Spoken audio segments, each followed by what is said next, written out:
once you start looking into what I'm going to be discussing is what do you need to consider before starting. The video I told you about the need for the product development process, the process itself, and then some parting thoughts around the product development. So what do you need to consider before starting developing a product? The first thing is there a demand for the product? Is there a job to be done? Is it a genuine problem? If it's not, don't even bother. Can you produce it? Is it technically viable? How are you going to take it to your customers? What competition are you going to have? Do you have the right resources? And resources is not just financial. Do you have the right people? Do you have the right skills? Do you have the time to do it? Because it's a lengthy process. Let's move into the video. You know, what it keeps coming down to is your passion, your vision, and you know, how do you order your priorities in there? What's important to you in the development of the product?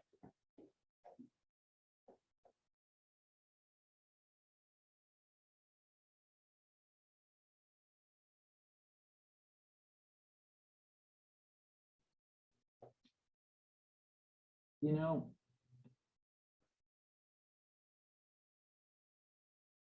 one of the things that really hurt Apple was after I left, John Scully got a very serious disease. And that disease, I've seen other people get it too. It's the disease of thinking that a really great idea is 90% of the work.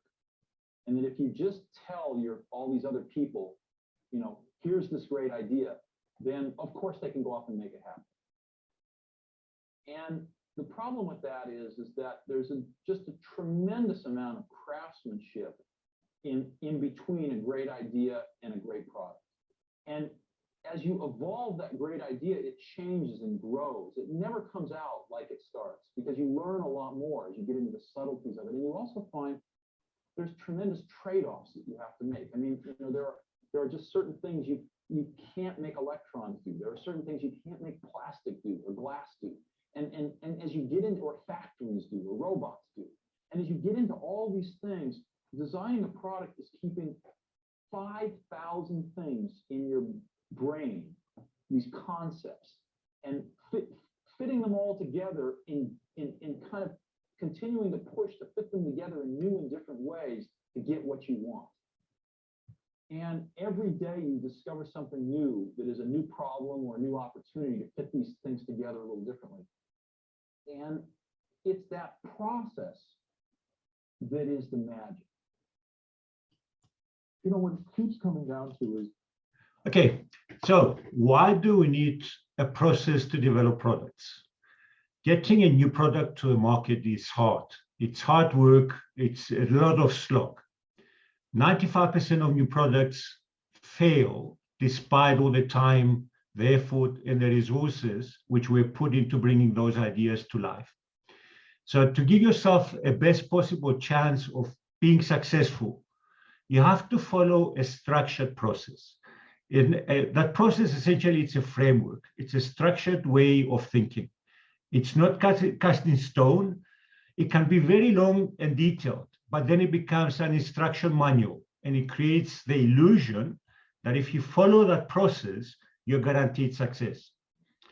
It identifies all possible, but not all necessary steps to follow in designing a process. And people tend to hide behind processes. Avoid that mistake, especially when it comes to dealing with customers. Don't come up with the process when you're dealing with customers. So it's a 7-step process, which essentially starts with identifying a real problem, that it's well described, and once it's well described, it's half solved. You have to qualify the problems which you are trying to address, and you have to identify all possible solutions which are applicable to those problems. And then you start narrowing down. It's that expansion and then the contraction to narrow down the problems and the possible solutions applicable to those. Then you go into idea screening. You put all the ideas on the table, you speak to technical experts to give you the technical visibility or feasibility, and then you choose one idea which has the highest potential for success. You do a SWOT analysis on that idea, and then you do a proof of concept to check that feasibility. The next step essentially is to build a detailed version of the idea and what's called a user story. You have to avoid friction, which essentially it's the gain to pain ratio. You do a competitor analysis, you list your major features, and then you do a concept testing. And from there, you create a value proposition chart. Now, a value proposition chart is not the value matrix or the proposition matrix you looked at. That's fine, but for the purposes of this discussion, it's a fairly simple thing. What is this thing? What is this product? Who is this for? Why are you developing the product for? What are they dissatisfied with what exists in the market? And what's the unique elements you're trying to bring to market to distinguish you from the crowd, from the noise? And how is this product going to solve the problem, the job to be done for the customers? And how is your product different from what exists out there? How are you going to distinguish yourselves, your proposition? Once you've done that, you have to start doing a market strategy and a business analysis. How are you going to reach your target audience? Are your efforts worth the financial investment you're going to put in to get that product into market? Are you going to have a continuous stream of revenues to keep you going?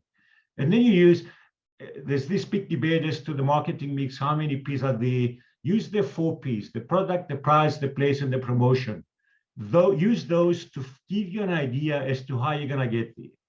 And then you get into product development. Now, you develop a prototype, a user interface, which defines the user experience that shows how your product works. And then you move into the minimum viable product. From there, you go into market testing, and you aim to reduce the uncertainty revolving around the success of your product. You check the viability, and then you do what's called an alpha and a beta testing. Now, there's a slide which I've got discussing those. I don't think I'm going to go through it. So let's move to that, to the slide which consolidates everything. Now, this is what's called a waterfall process. It's a sequential process with each stage being finished before you proceed to the next. Now, that's fundamentally dangerous. What you need to do, essentially, it's a process which repeats itself. After the idea generation, in your idea screening, everything else up to just before commercialization, it's a continuous process. How many iterations, you might ask? Well, you have to do as many iterations as it takes. There's no strict answer. It's 3 or 4, whatever.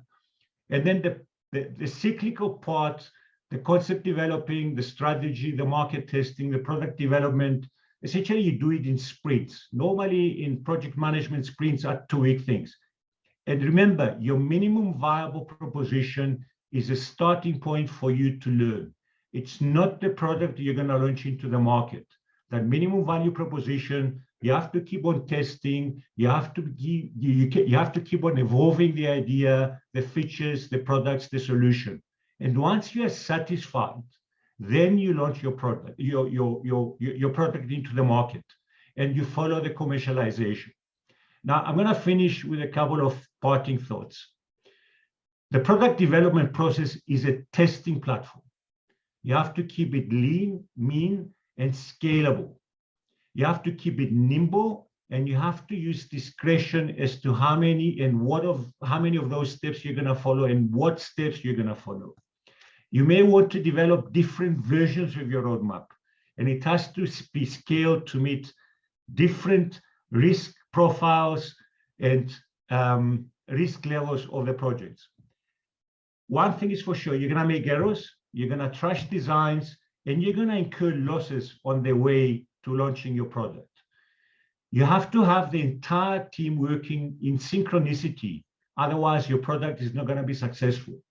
And you have to keep on reinventing your own wheel. Now, productivity it can be achieved if and only if the goals are clearly defined. If they're nebulous, if they're not clearly defined, you're guaranteed some failure. You're guaranteed having to start things, do it all over again until it's clear in everybody's mind what you're trying to do. And the final thing, the devil is in the detail. Just bear that in mind. Now, speaking from personal experience, I think I'm running out of time, so I'll park that thought for this discussion maybe later. Thank you.